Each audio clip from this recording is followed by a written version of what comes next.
Birds of prey are the hunters of the sky.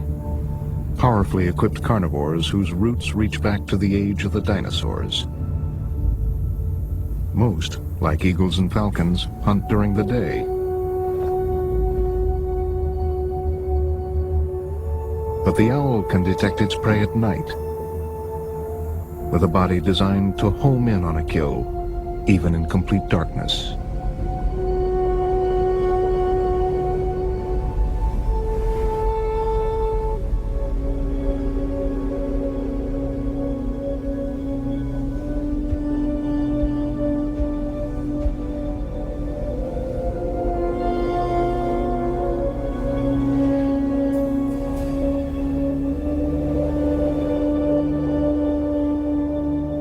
Vultures are hunters too, though they prey on the dead.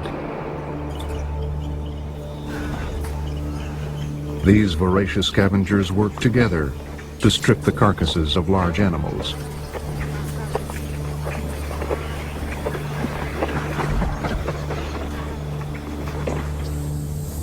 For all their variety, birds of prey are savage and graceful, nature's monarchs of the air.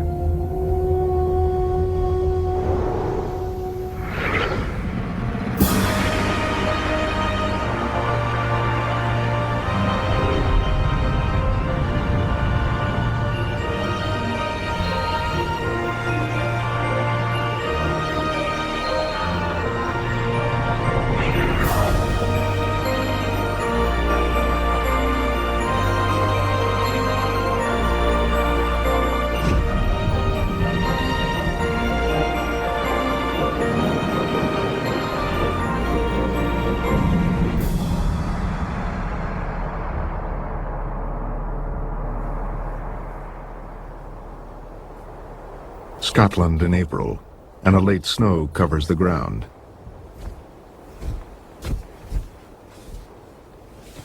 A male golden eagle is hunting for food. Like other birds of prey, all the parts of his anatomy combine to create a highly efficient predator. Strong talons for grasping prey, a muscular chest, and powerful wings which help him lift it, and a sharp beak for tearing it open. These are the defining features of birds known as raptors.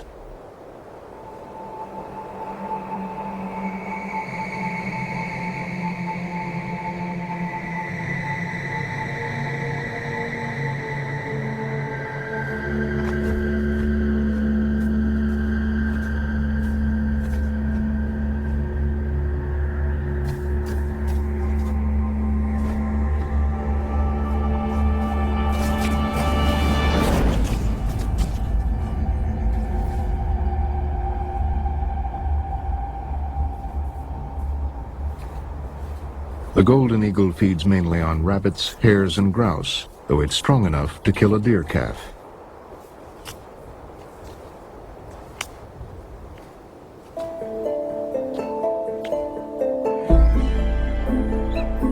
Golden eagles are among the largest birds of prey.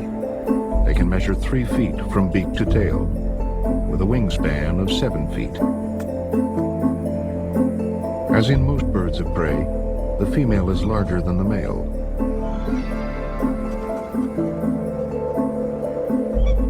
Along with hawks, falcons, kites, and buzzards, they are diurnal raptors, which means they hunt by day.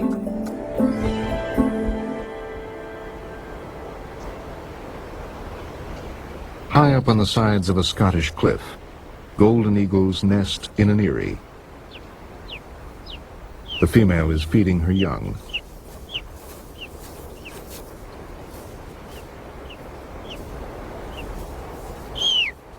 She tears the meat into small strips to make it easier for them to digest.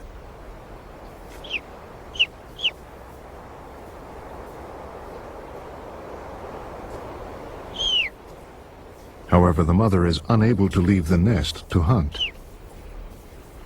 The thin down on newborn chicks provides little insulation, and they are vulnerable to the cold, so the mother must keep them warm by brooding.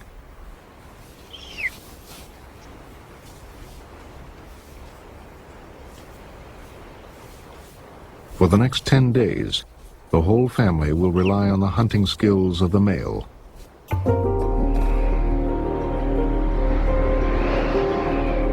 Birds of prey need patience, stealth, and above all, keen senses. Eagles rely on their sight.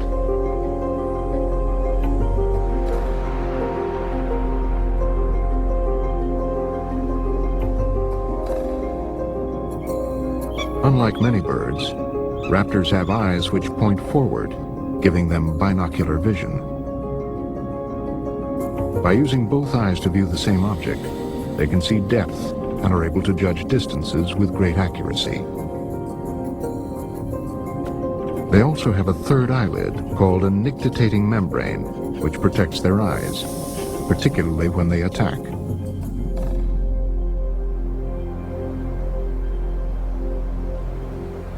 For centuries, people have known that birds of prey have good eyesight, hence the expression, eagle-eyed. But until 20 years ago, no one had tested their vision scientifically.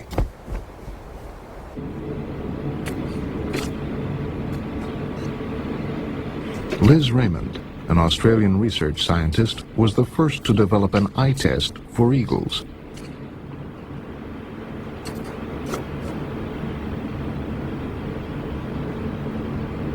The biggest difficulty with testing any animal's vision is that you can't talk to them directly, so it all has to be done by indirect means. Liz solved this problem with a simple but ingenious experiment. In the first stage, she trained an eagle to distinguish between images projected onto two screens. They have two choices.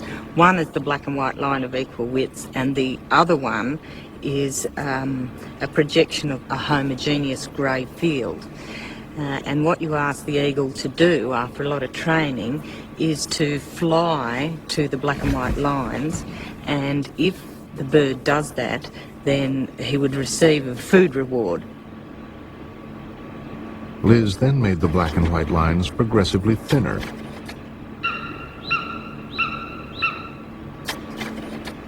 The idea was to determine when the eagle could no longer distinguish the screen with the lines from the grey screen. At this point, the eagle wouldn't know which screen to fly to. When he starts making the mistakes, or he's got 50% right and 50% wrong, then you can say that that's the actual limit of his resolving power. Liz was then able to compare the eagle's eyesight with that of humans. The results were quite surprising. If you hold your finger out, your thumbnail out about that distance, and if across your thumbnail you draw 60 black lines of equal widths and interspersed with white lines of the same width, that's about the amount of detail that humans can resolve. But the eagle could see up to about 132 black lines, about 2.5 times as well as humans can see. One of the reasons for their powerful vision is their large eyes. If our eyes were in the same ratio to our body size, they'd be as big as oranges. A big eye allows a larger image to be projected onto the retina at the back of the eye. This image is decoded for color and detail by light-sensitive receptors called cones. An eagle's retina has 600,000 cones per square millimeter, 4 times as many as in humans. But eagles' eyes are practically fixed in their sockets and can only be turned a few degrees. To compensate for this, the eagle's neck is incredibly flexible and can twist all the way around. Not all birds of prey have such powerful eyesight. Smaller raptors, like the kestrel, have smaller eyes, and their visual acuity is little better than ours. Despite this, kestrels can see things we can't. This is because they have specialized cones that can detect ultraviolet light. These help them find their favorite food, voles. Voles feed during the day. Hidden in the grass, they are difficult to see. But they have one weakness, their bladder. They leave a trail of urine wherever they go. Urine reflects ultraviolet light. And to a kestrel searching for food, these trails are perfectly visible from the air.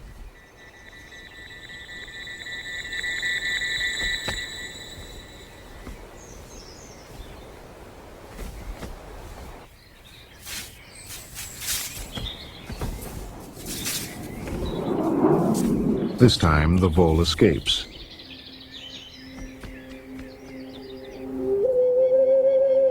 As the light fades at the end of the day, diurnal raptors like the golden eagle give up the hunt.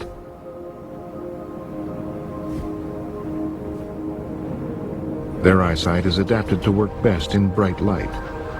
In low light, their vision is worse than ours, and they are unable to see their prey.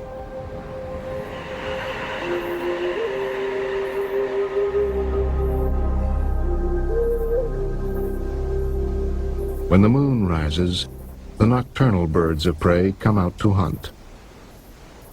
Barn owls are completely at home in the dark.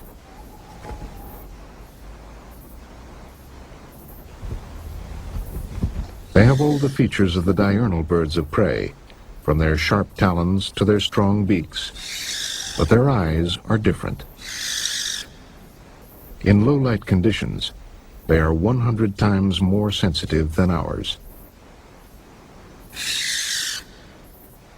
Still, there are times when even a barn owl's eyes are not sensitive enough for hunting.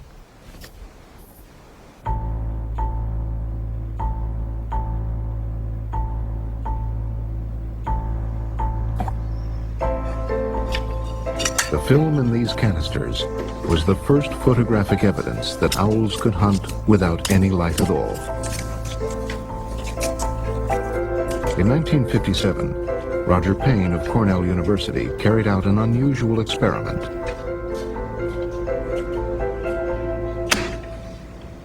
I knew that owls had asymmetrical ears. The ears weren't the same on the two sides of the head. And that was curious. It meant ears were important to owls. I had to be doing something with them.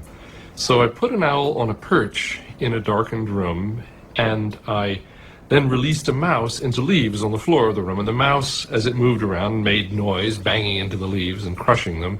And suddenly, in the darkness, the owl struck, and I turned on the lights, and it was holding the mouse. I just couldn't believe it. And later on, I got hold of an infrared viewing device, which makes it possible to look in infrared, which the owl can't see and we can't see. And then I could watch what was going on, and it was just fascinating.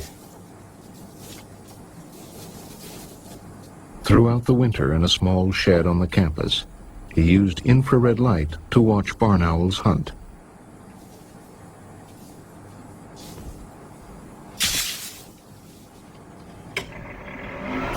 He recorded what he saw on infrared film.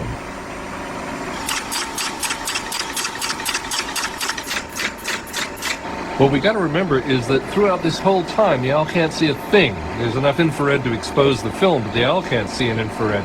But here he goes. He's flying along. He brings his feet into a pattern right there, which is exactly lined up with the mouse's body. He then closes his eyes because he knows he's about to hit something. He lands, and he's missed. The mouse is sitting right next to him, not 2 inches from his foot, but he can't see it. So he folds his wings. Ooh, and then he looks at the mouse because the mouse has just made a sound. And now he leans way forward. He's 6 inches from it. And at this moment, he does a curious thing. He brings his feet from the floor all the way up and puts them out like that because it's the only way he can line them up with what he's hearing. Here he goes. Wham, he nails it right there.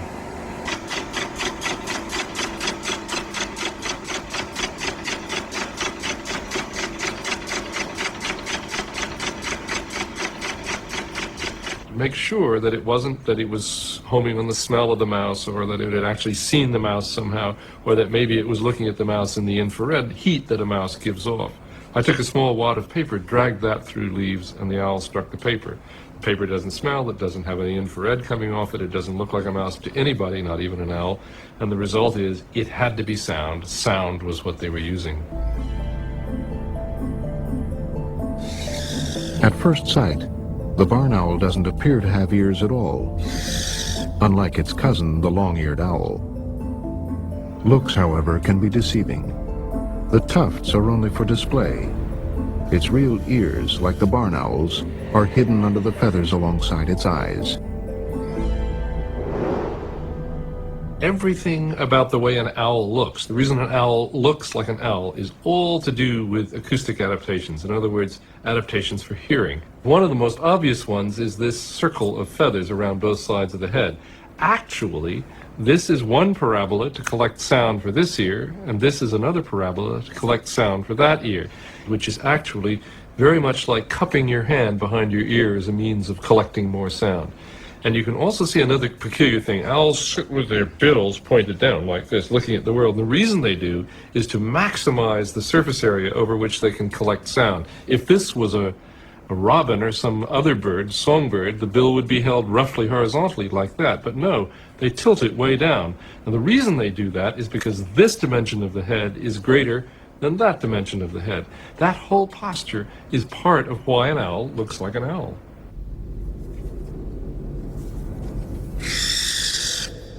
The barn owl locates the direction of a sound in two ways. When the mouse makes a noise, the sound reaches one ear a fraction of a second before it arrives at the other. This minute time difference enables the owl to work out the left-right direction of the mouse. When the mouse is directly in front of the owl, the sound arrives at both ears at exactly the same time. Now it has to calculate if the mouse is above or below. If you cut just that collection of feathers in the very center here that help the air flow by smoothly, then you get what we've done here to this owl, which is a stuffed owl that's had just those feathers removed, nothing else. So right here you can see that there are two flaps of skin, and those flaps are directly in front of the ear opening. The ear opening is back here. But they're asymmetrically placed. One is higher than the other one. This one is actually lower than that one. These asymmetric flaps gather the sound from the mouse in different ways. The noise of rustling leaves comes from below the owl. The sound passes under the high flap, which is on the left side of the owl's head, and is reflected by the ruff into the ear.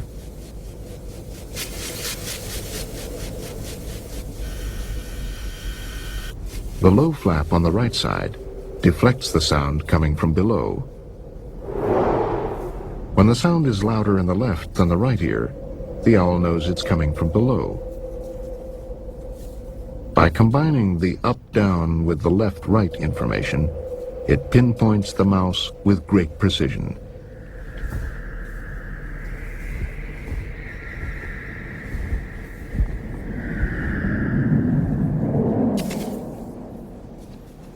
The mouse, however, has ears of its own.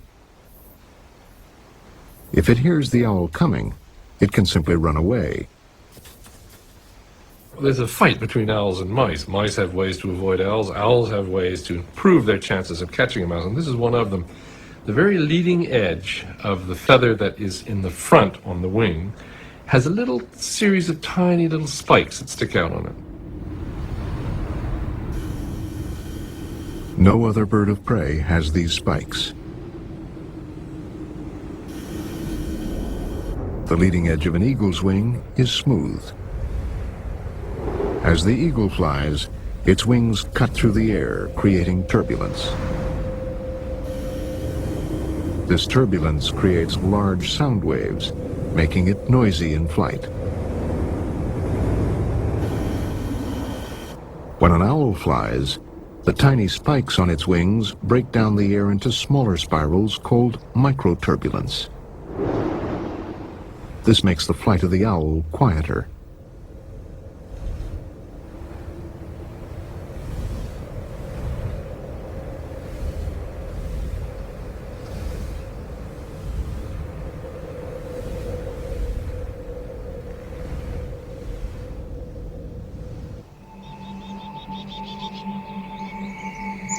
sharp hearing also helps an owl hunting in daylight. The great gray owl lives in northern latitudes, and in the winter months, its prey is hidden beneath a blanket of snow. But the snow offers no real protection.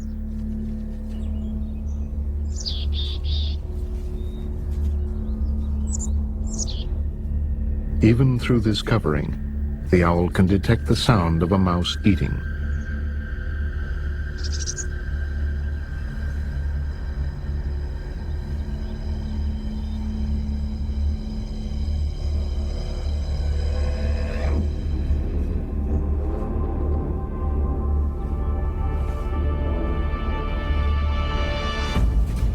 The great gray owl, like all birds of prey, has senses finely adapted to its environment.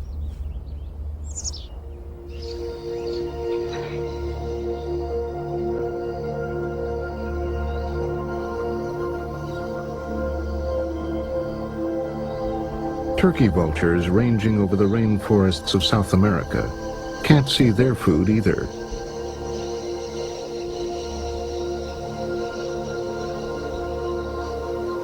The dense canopy of trees covering the ground hides animal carcasses from view.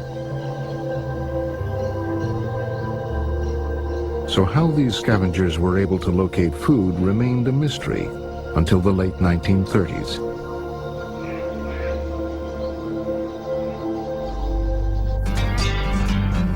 In California, the Union Oil Company was plagued by a leak in a 42-mile-long natural gas pipeline. The leak proved impossible to find in difficult terrain. But company engineers had noticed that vultures often gathered while they were repairing holes in other pipelines.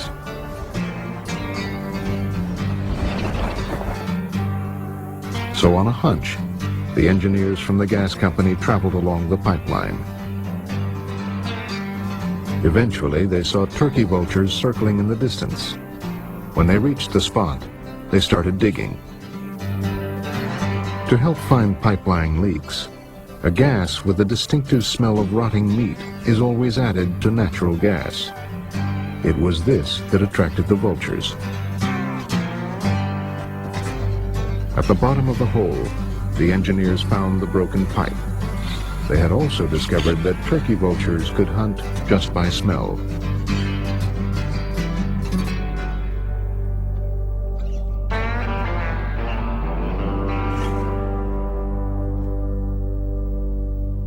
Turkey vultures have nostrils so large, you can see right through them.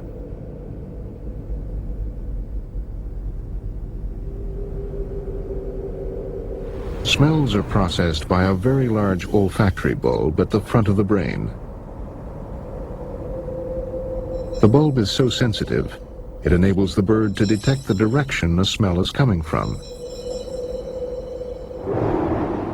The turkey vulture follows the concentration of odors in the air to the source of the smell.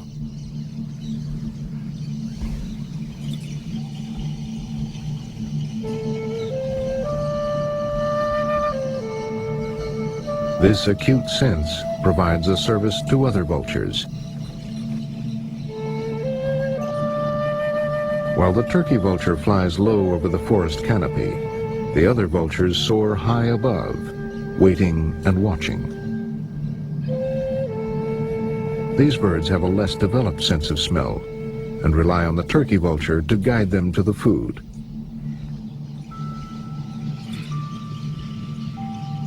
When it descends, they follow.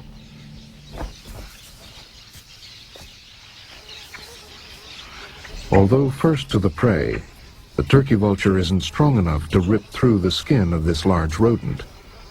It is soon joined by black vultures, which are also unable to pierce the hide.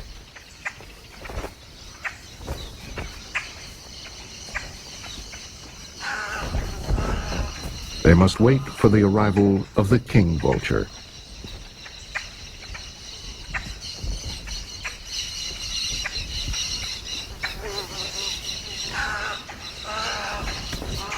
Like the black vultures, the king vulture has a weaker sense of smell but it does have a strong, sharp beak.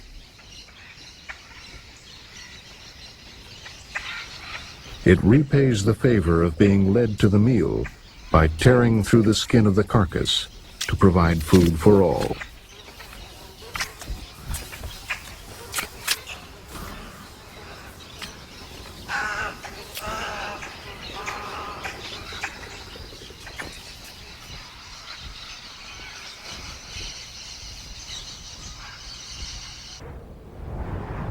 Back in Scotland, it is May. The newborn golden eagle chicks are now 7 weeks old.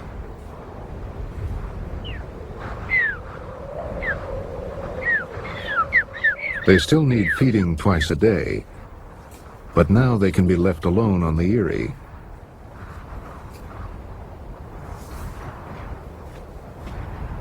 They've now acquired a thick layer of downy feathers and no longer depend on their mother for warmth. The feathers to come, however, will take them much further. A typical bird of prey has over 7,000 feathers, each with its own role.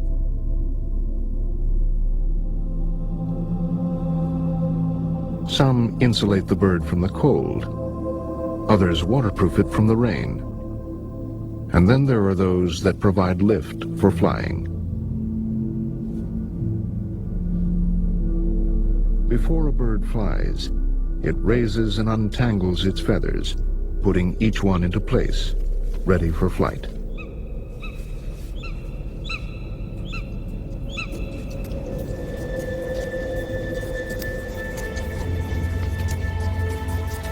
Flight is a bird's ultimate evolutionary achievement. The evolution of birds is still the subject of fierce scientific debate. The earliest ancestors of birds probably emerged 200 million years ago as reptiles. Some that climbed trees grew elongated scales to form primitive wings. These allowed them to glide from the treetops. 50 million years later, Archaeopteryx appeared. It still had teeth and solid bones, just like a reptile. But what made this animal so different was that it had feathers. Like scales, feathers are made from keratin, but they are light and flexible.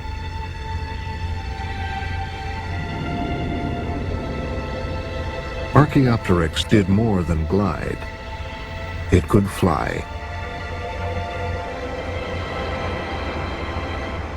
Flight improved over the next 75 million years, as every possible ounce was trimmed from what were now the birds. To save weight, they even lost their teeth. Bones became hollow, strengthened with a honeycomb of trusses. About 50 million years ago, as the number of rodents and small mammals began to increase, birds appeared that could hunt this rich food supply.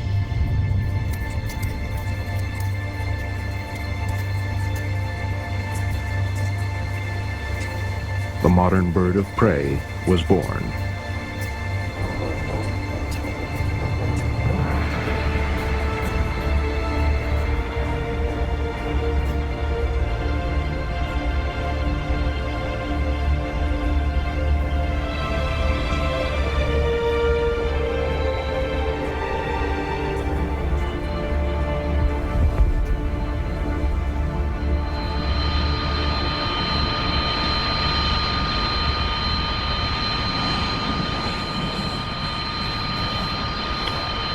Eagle 01, looking Tower, wind 1605, cleared for takeoff, change to departure. Eagle 01, cleared for takeoff, change to departure.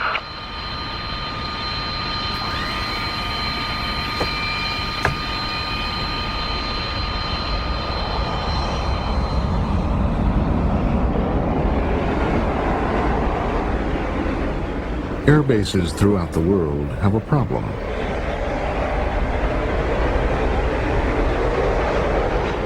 The short grass around an airfield attracts flocks of hungry birds. Just one bird flying into the engine of a jet can cause it to crash. The most dangerous time is when planes are coming in to land. War Dog 3-1, clear to land runway 24, wheels down. And War Dog 3-1, expect possible go around short final. We have a small flock of birds crossing the runway left to right. Approach in. Bird control 1, like beneath ground. Maintain ground, go ahead, please. The U.S. 48th Fighter Wing, based in England, keeps peregrines and other falcons on standby. Bird control 1, we need you to proceed out to runway 24 at the approach end. We have a small flock of birds sitting on the runway approach end.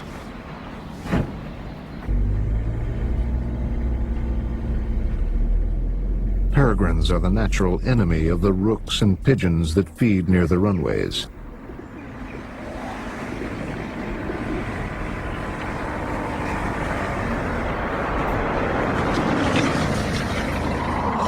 A tape recording of a distressed bird is often not enough to scare the flock. But the release of a peregrine has a dramatic effect.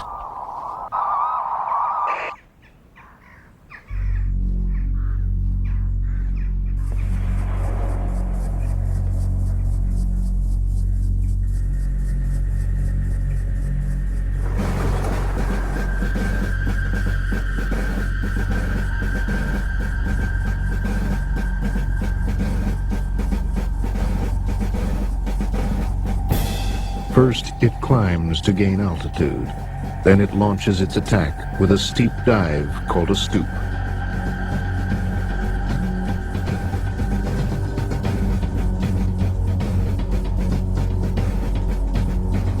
A peregrine falcon in a stoop is the fastest animal in the world. A team in Germany has measured its speed at 217 miles per hour.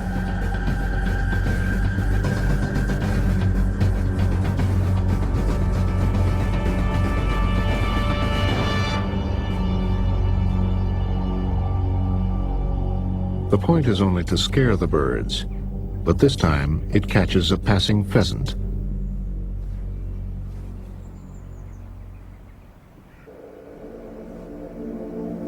A peregrine's strong wings are designed for maneuverability, but it depends on speed to catch its prey in the air. The wings power the bird forward at over 4 beats a second.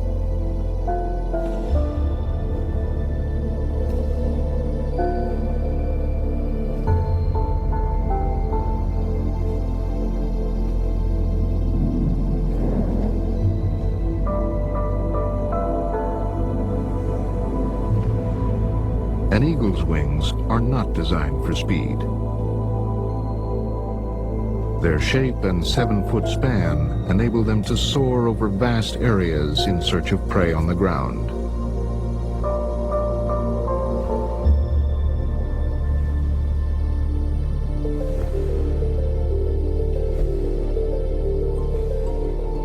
But one thing the eagle and the peregrine have in common with other birds of prey is that they strike with their feet.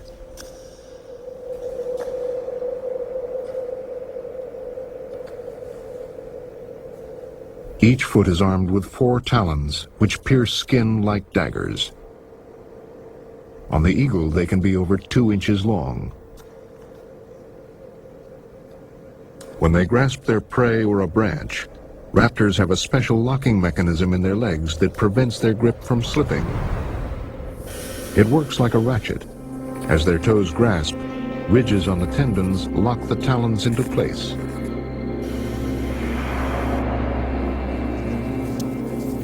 When it wants to let go, the bird pulls the outer sheath away from the tendon, and the grip is released.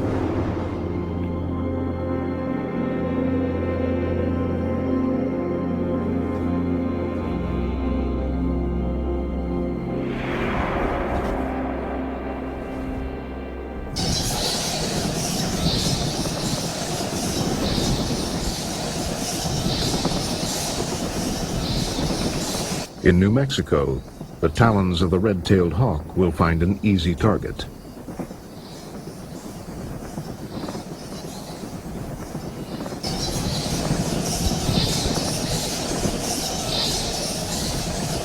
As the sun goes down, Mexican free-tailed bats stream out of their cave to start a night of feeding.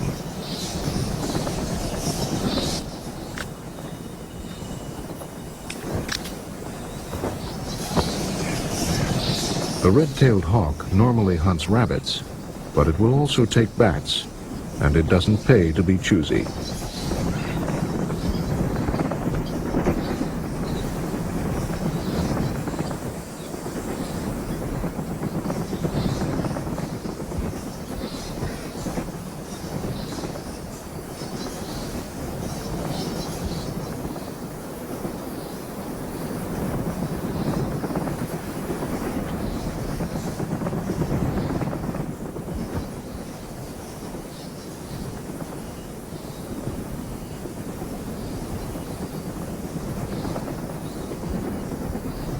Raptors eating their prey have the skills of an experienced butcher. A hungry eagle can strip the bones of a rabbit in 15 minutes. Birds of prey are fast eaters. On the ground, the peregrine is vulnerable to predators, so it needs to eat quickly. It swiftly plucks the feathers of this pheasant to get at the flesh below.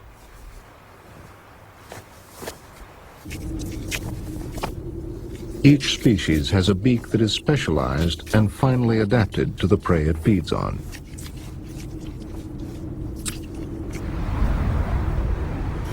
An eagle's beak has a sharp hook at the end, able to cut into meat like a knife point.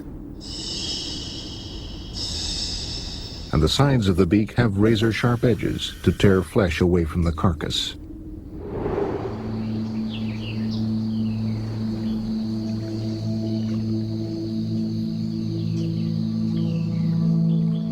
In the Florida Everglades, one species of kite has a beak adapted to only one food source.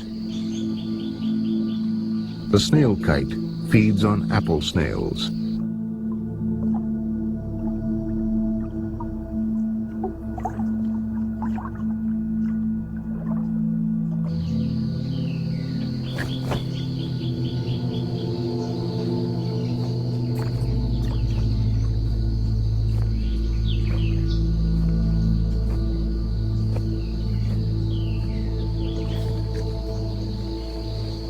Its thin, curved beak is so well designed to prise a small snail out of its shell that the snail kite doesn't eat anything else.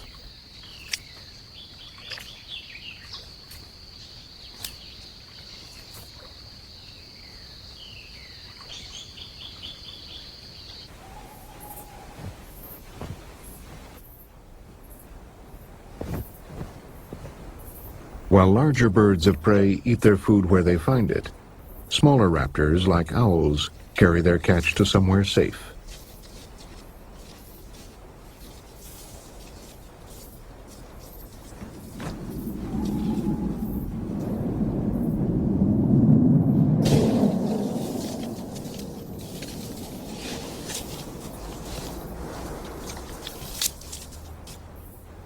A raptor's digestive system, with its specialized gastric juices, is designed to deal with its exclusive diet of meat.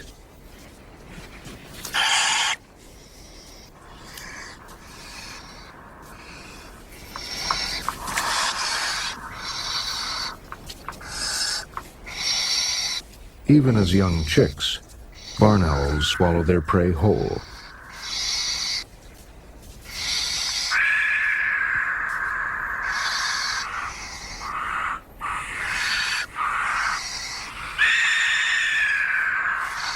Then the owls use an internal organ to separate the meat from the bones and fur.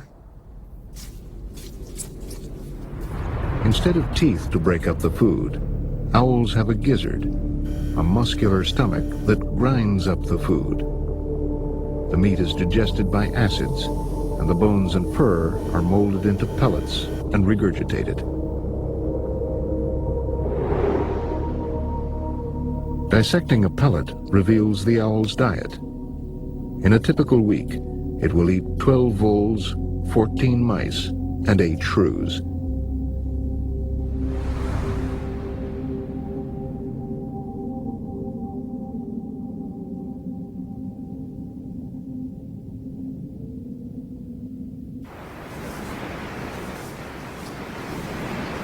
In Scotland, it is now 11 weeks since the young eagles hatched. This down feather is all that's left of the bird's juvenile coat. Their black and white flight feathers have grown, and the birds are just mature enough to fly. The parents are starting to leave the young birds to fend for themselves. If they don't fly soon, they'll starve.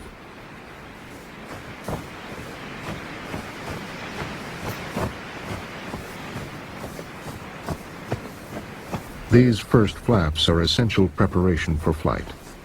They build up muscles and strengthen the wings.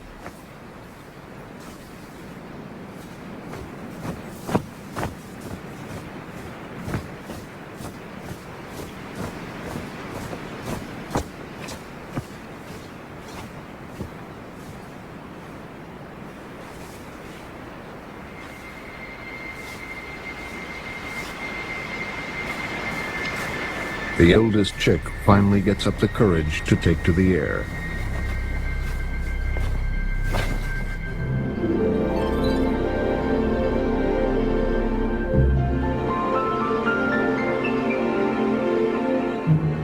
This maiden flight ends with an ungainly landing.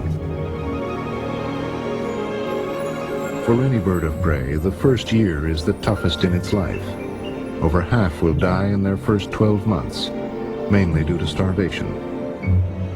To survive, these birds will now need to find sites where they can hunt and breed.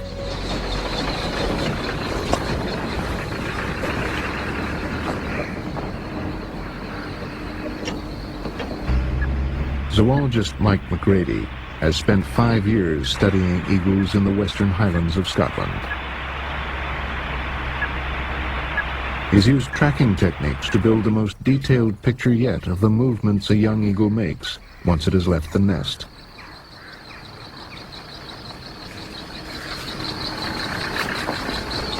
For the first few months after it leaves the nest, it is resident on its natal territory. But in usually November through January, they move on and start to wander quite widely. These wanderings can be over hundreds of kilometers, and they don't seem to have any direction. To follow these wanderings, Mike fits the eagles with radio transmitters. But he has to catch one first.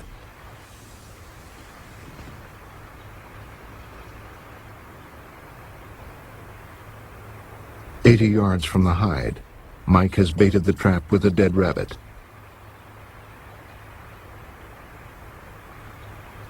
Trapping requires endless patience.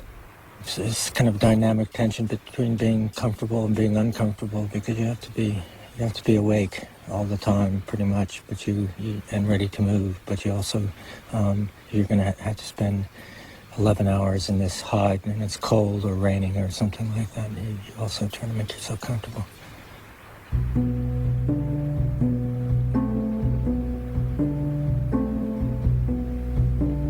This is the 6th day of watching and waiting.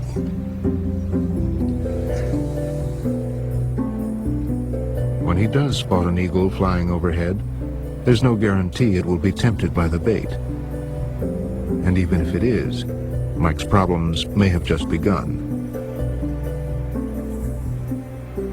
We then have to wait until the eagle is exactly in the right position, because one is always concerned that the eagle will be injured by our trapping methods. But once the eagle is in position, we just fire the trap by radio control. Unfortunately, sometimes the eagles spend half an hour in the wrong position, but in the trap, and we never catch them.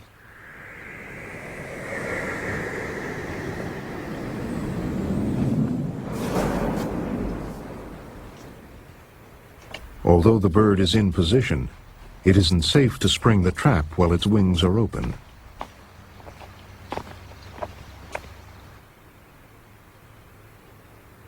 Finally, it folds its wings.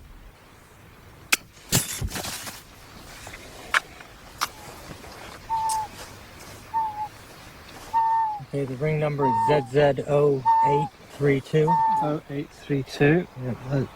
Let me just get a bill length on it. The first job is to tag the bird and measure it. The beak and talon lengths will tell Mike whether this is a male or a female. Okay, 43.2. Although trapped, it is still a formidable animal.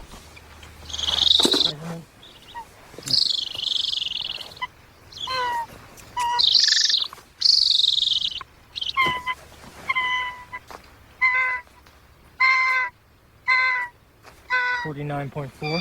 This bird has a short beak and talons, and so Mike knows it's a male. Alright, we're ready to put the tag on.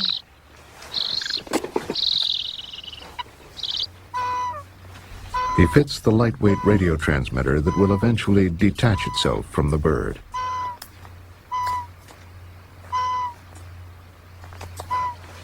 It's a tail-mounted transmitter, so its life expectancy is really dependent upon where the tails, how long that tail feather is going to stay in. I've tried to choose a feather that's relatively new, because eagles don't molt through all their feathers in one particular year.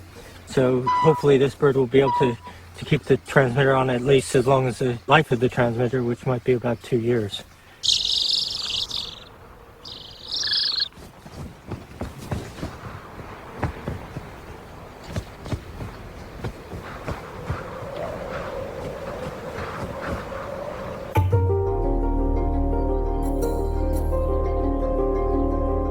There are about 450 breeding pairs of eagles in Scotland.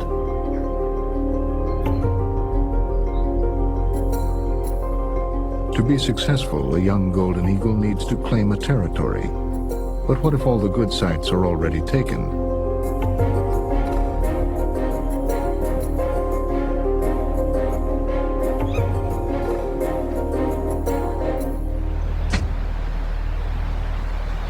Today, Mike's picked up the signal of a young male eagle and followed it to its source.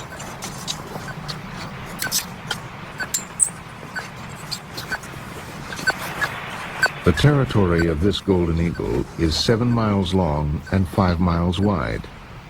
The eagle has defended it against all comers.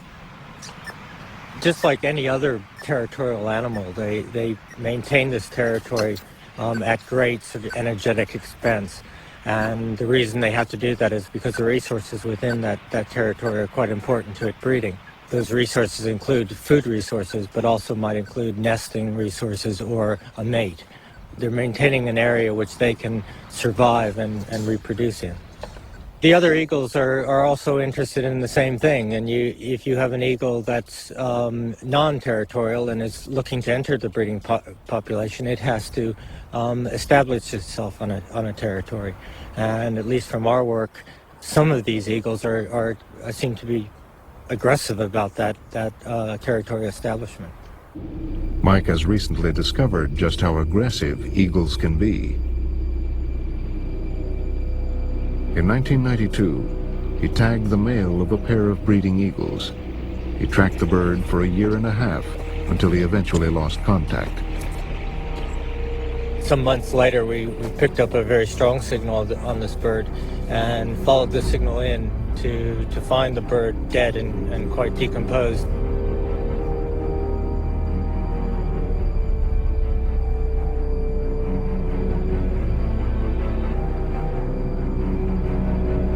What he discovered next came as a complete surprise. Once we cleaned up the skull and the whole skeleton, we sort of realized what had caused this bird to die. It had obviously received a wound from probably another eagle. Must be another eagle. I can't imagine anything else inflicting a wound like that on an adult golden eagle. This eagle was killed for its territory. How often this occurs, no one knows. But a young male eagle has now taken over the territory. Chances are, this was the killer. The new young male will mate with a resident female. He will learn from her where the best hunting sites are and benefit from her experience. When she dies, he will stay in the territory and acquire a new mate. In this way, territories have been handed down in an unbroken lineage, stretching back centuries. All birds of prey share an evolutionary legacy. Whether they're hunting or scavenging, flying or gliding, they are the ultimate aerial predators.